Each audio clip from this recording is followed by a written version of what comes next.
Պարոն Փաշինյան, ընտրությունների հետ կապված ուզում եմ ձեզ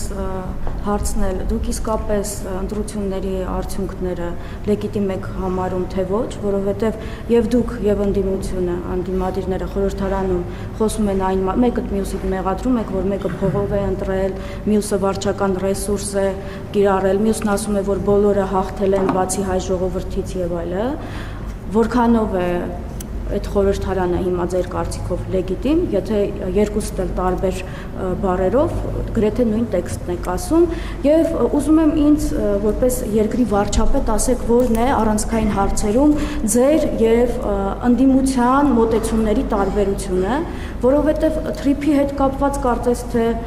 տարբերություն չկա, Արցախի հարցի հետ կապված կարծես թե բոլորն են այդ հարցը փակում, դրոշներն էլ հավաքեցին։ Հիմա լավ չէր լինի կոալիցիայով ընտրություններին մասնակցեիք, այլ անձիկ էլ մասնակցեին, ձևավորվեր նորմալ քաղաքական խորհրդարան, որտեղ դմդմ փուչ էին անի դահլիճում, բայց միջանցքներում սիրախախ, քաղաքական սիրախախ չէր լինի։ Հիմա ժողովուրդը ինչպես վստահի այդ խորհրդարանին, այդ թվում ձեր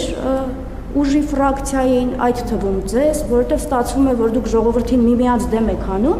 բայց մյուս կողմից էլ Ադրբեջանն ու Թուրքիան միևնույն է, եւ հանձնողների եւ փրկողների պարագայում ստանում են այն, ինչ ուզում են։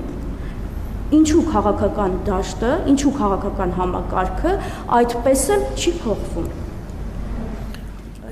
Եվ այլ հարցեր, եթե սրան արձագանքեք։ Չէ, դուք հարցերը պիտի տակ ավարտեք, որ ես պատասխանեմ։ Մհեր Գրիգորյանի երկարակեցության գաղտնիքը կառավարությունում ո՞րն է։ Ես հիշում եմ հեղափոխությունից հետո ինքը ԲՀԿ-ի քվոտայով եկավ ու մնաց, այդքան իդեալական է Մհեր Գրիգորյանը աշխատում, թե ապահովում է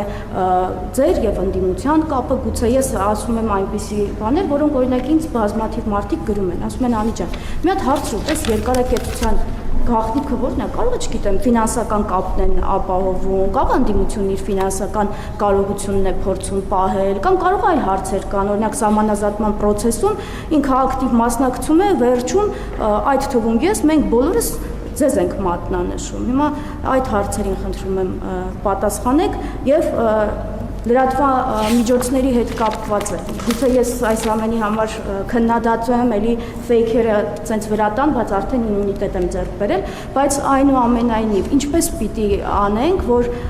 այն լրագրողները կամ այն ԶԼՄ-ները, որոնք ուզում են իսկապես ուզում են անկախ գործեն, կարողանան այս միջավայրում անկախ գործեն, որ չստացվի բյուջեից ինչ որ բան խնդրես, ասեն ինչ որ մեկի գրպանից ես խնդրում, որ չստացվի ճար չունենաս, որևէ քաղաքական ուժի հարթակ տաս, ասեն այս ինչական է, այն ինչական է, երբ որ դու կարող ես պարզապես անկեղծ մղումներ ունենալ։ Հիմա այս համակարգում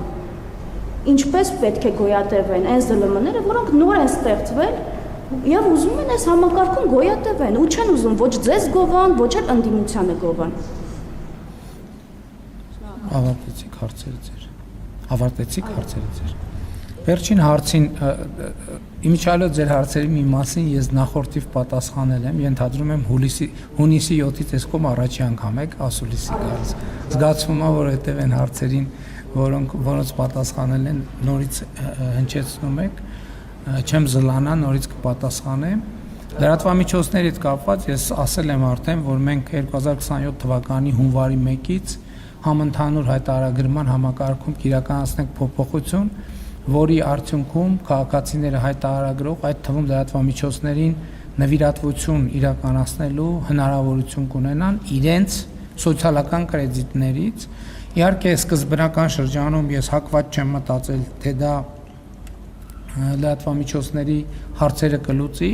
բայց տարիների ընթացքում համոզված եմ, որ մենք կունենանք ինստիտուտ, որը ձեր ասած խնդիրը կլուծի, բայց մենք գիտեք դեռևս 2018 թվականից մենք ունենք առաջարկ լրատվամիջոցներին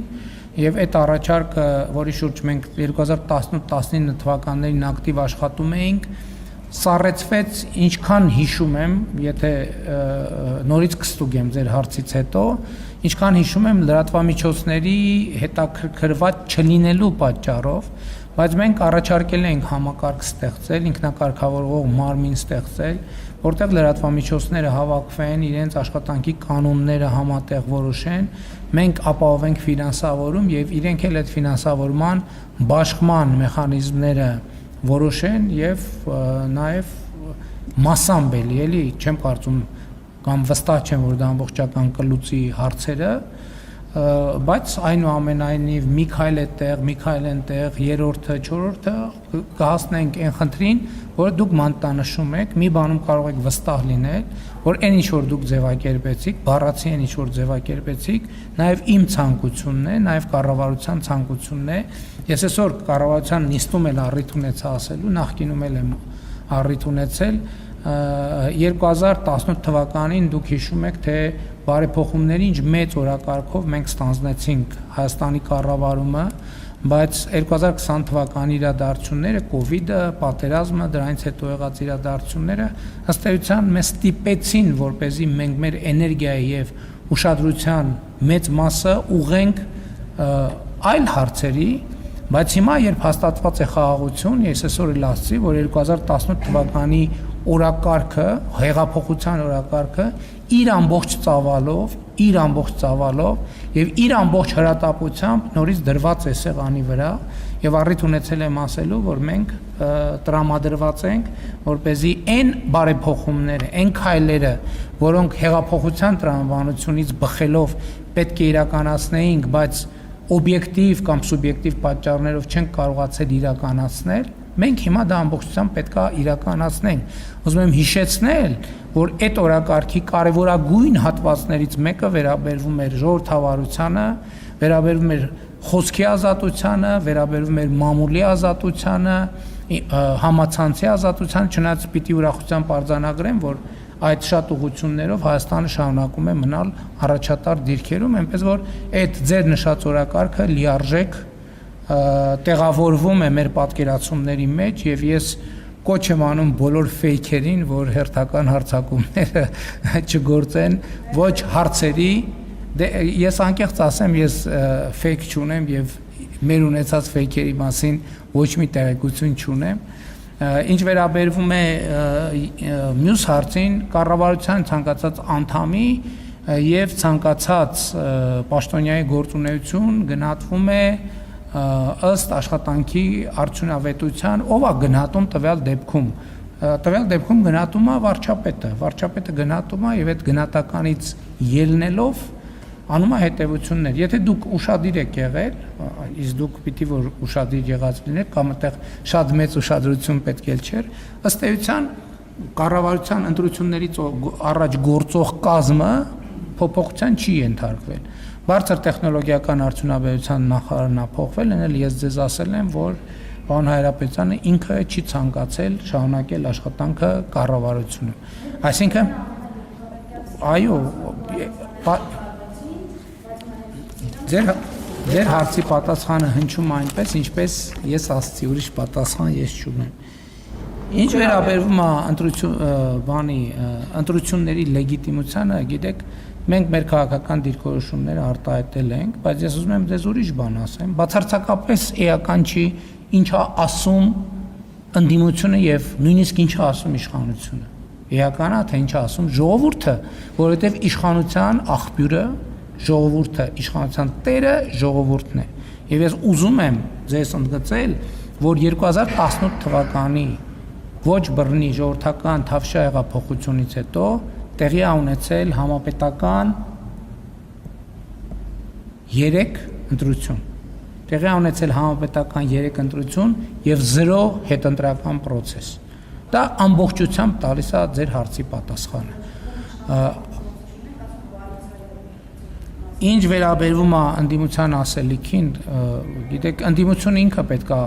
մտածի իր ասելիքի մասին, իշխանությունը, կառավարությունը, կառավարող մեծամասնությունը, իր ռազմավարությունը դեռևս 2024 թվականին հրապարակել է դեմս իրական Հայաստանի գաղափարախոսության։ Միջալոց ուզում եմ ձեր ուշադրությունը հրավիրեմ այն փաստին, որ ես երբ 2024 թվականի ապրիլին, եթե չեմ սխալվում, ազգային ժողովի ամյոնից խոսել եմ իրական Հայաստանի գաղափարախոսության մասին, ես դա համարել եմ զրոյական կետ մեզ համար քաղաքացիական պայմանագիր կուսակցության համար։ Եվ այդ զրոյական կետից մենք 2 տարվա ընթացքում կառուցել ենք 24-25, հա, 2 տարվա ընթացքում մենք կառուցել ենք վստահություն Հայաստանի Հանրապետության քաղաքացիների շրջանում իրական Հայաստանի գաղափարախոսության եւ խաղաղության օրակարգի նկատմամբ եւ մեծ ուրախությամբ եմ արձանագրում, որ տեսեք մենք շատ երկար խոսել ենք, շատ ենք խոսել դրա մասին, որ մեր ժողովուրդը շատ քաղաքականացված է, անընդհատ ապրում է քաղաքականությամբ, մենք տեսնում ենք, որ այս շրջանում մարդիկ ապրում են իրենց գործերով, իրենց առօրյա հոգսերով։ Սա լեգիտիմության ամենամեծ ցուցիչն է, լեգիտիմության ամենամեծ ցուցիչն է։ Այսինքն կա բացարձակ վստահություն ընտրությունների արդյունքների վրա։ Մարդիկ, ես էլի եմ ասում, նույնը կրկնեմ, ինչ որ կրկնել եմ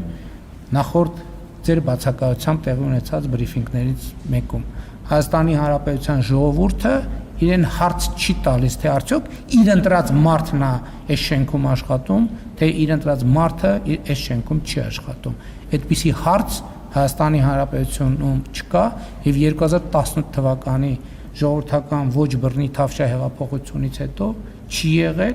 եւ համոզված եղեք չի լինելու։ Սա չի նշանակում, թե Հայաստանի բոլոր խնդիրները լուծված են կամ ընդհանրապես լինելու է մի կետ, որ բոլոր խնդիրները լուծված են լինելու։ Ուզում եմ կրկին ձեր ուշադրությունը հրավիրեմ մի շատ կարևոր հանգամանքի վրա։ Աշխարհում չկա մի երկիր, որի բոլոր խնդիրները լուծված են։ Աշխարհում չկա մի կառավարություն, որը բոլոր հարցերը լուծել է։ Ես նախորդ շրջանում նաև կառավարության եւ խորհրդարանական ընդդիմությունը շատ այդ մասին խոսում էր, ես առիթ ունեցել եմ, աշխարհում չկա կառավարություն, որը իր կամ նախընտրական կամ գործունեության ծրագիրը 100%-ով իրականացրած լինի։ Չի եղել մարդկության պատմության կամ կառավարության ծրագրերի գոյության պատմության ողջ ընթացքում ու չի լինելու։ Հիմա հետեւաբար արդյունքում գնահատականները տալիս է ժողովուրդը եւ 2026 թվականի հունիսի 7-ի ընտրությունների արդյունքով Հայաստանի Հանրապետության ժողովուրդը տվել է իր գնահատականը։ Շնորհակալ եմ։